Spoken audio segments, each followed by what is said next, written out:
महल के शाही बावर्ची का बेटा शेर अफगन भागता भागता घर में दाखिल हुआ और हाँफते हुए बोला, अब्बा, बावर्ची खाने में बहुत सारी बिल्लियाँ बैठी हैं, जल्दी चलो कहीं वो सारा दूध ना पी जाए। बावर्ची बेटा बीवी से बातें कर रहा था। बेटे की इत्तला पर घबरा कर खड़ा हो गया।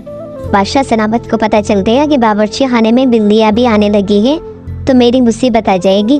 वो कहेंगे कि मैं सफाई का ख्याल नहीं रखता। अच्छा हुआ बेटा तुमने मुझे बता दिया, मैं बिल्लियों को अभी भगा कर आता हूँ, फिर तुम्हें इनाम दूंगा। बेटा ये सुनकर खुश हो गया और शाही बावर्ची हाथ में बीवी की जूती लेकर बावर्ची खाने की तरफ दौड़ा। देखा तो वहाँ बिल्लियाँ तो मौजूद थी, मगर उनका ध्यान दूध की देगची की तरफ नहीं था। वो खिड़की में बैठी बाग में देख रही थी, जहाँ शहजादी अलमास की बिल्ली मानो अपनी घुंघरू वाली गेंद से खेल रही थी। बिल्लियों ने शाही बावर्ची के कदमों की आहट सुनी तो सबने मुड़कर देखा और उसे देखकर बाग में कूदकर गायब हो गई। शाही बावर्ची ने बीबी की जूती एक तरफ फेंकी और बड़बड़ाता हुआ अपने काम में लग गया। ये शाम की बात है। रात हुई तो बादशाह ने मलका और शहजादी अलमास के साथ खाना खाया। बादशाह ने आज दरबार में बहुत सारा वक्त गुजारा था, इसलिए थक गया था। वो सोने के लिए चला गया। मलका की माँ अपनी बेटी से मिलने के लिए आई हुई थी और दोनों माँ बेटी एक दूसरे से बातों में मसरूफ थी। शहजादी अलमास ने अपनी बिल्ली मानो के लिए एक कनेज से दूध मंगवाया और बिल्ली को आवाज़ें देने लगी। मानो, मानो। उसने बिल्ली को कई आवाज़ें दी मगर वो नहीं आई। शहजादी अलमास को बड़ी हैरत हुई। इससे पहले तो वो एक आवाज़ पर ही आ जाती थी। उसने अपनी कनीज़ों को तलब किया और उन्हें बिल्ली को तलाश करके लाने को कहा और खुद कमरे में टहलने लगी। 6 महीने पहले जब बादशाह मुल्क ईरान के दौरे पर गया था तो वापस आते हुए ईरान के बादशाह ने एक छोटा सा और निहायत खूबसूरत बिल्ली का बच्चा उसके हवाले किया। हमारी तरफ से ये तोहफा साहबजादी को दे दीजिएगा, वो बहुत खुश होंगी।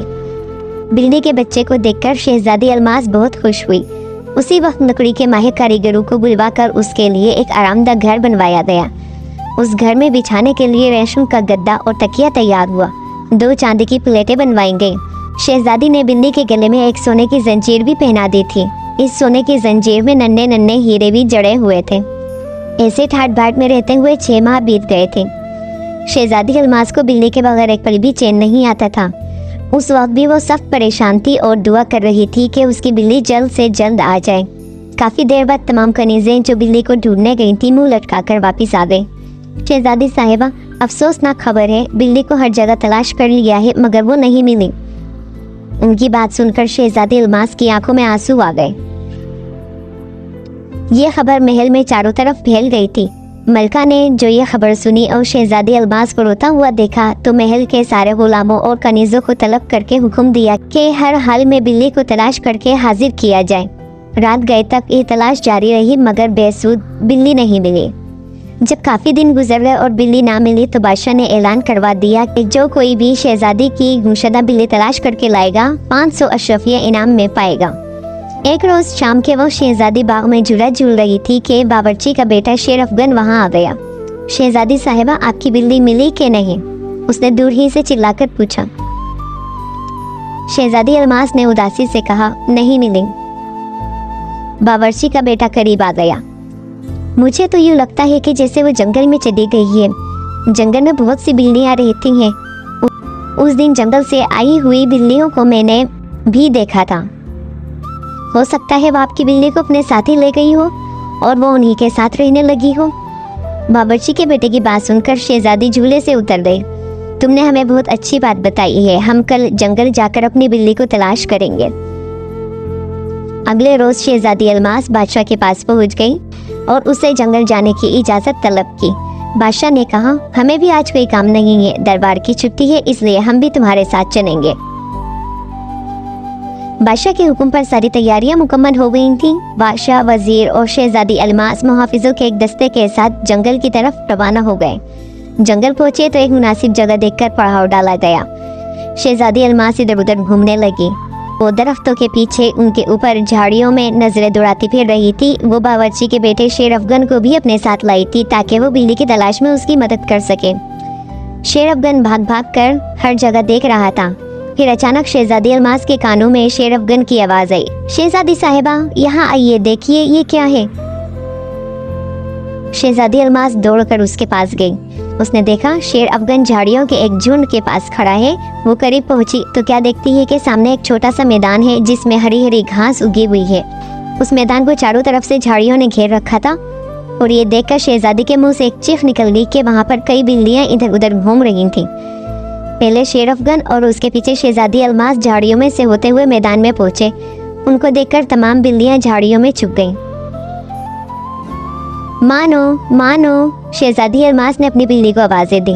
थोड़ी ही देर गुजरी थी कि झाड़ियों के पीछे से शहजादी अलमास की बिल्ली मानो बाहर निकली और इधर उधर देखने लगी। बिल्ली को देखकर शहजादी के मुंह से खुशी की चीख निकल गई। मानो ने भी उसे देख लिया था। वो उसके नज़दीक आ गई। शहजादी ने अपना हाथ आगे बढ़ाया तो वो हर हर करती हुई उसकी गोद में चढ़ गई। मारे खुशी के शहजादी का हाल बुरा हो गया था। वो उसके जिस्म पर मोहब्बत से हाथ फेरने लगी। अचानक शहजादी के कानों में महीन महीन आवाज़ें हुईं, मियाऊं मियाऊं। उसने देखा झाड़ियों में से बिल्ली के छोटे छोटे रंग बिरंगे बच्चे शहजादे की बिल्ली को देखकर अपनी बारीक आवाज में चिल्ला रहे थे, मियाऊं मियाऊं।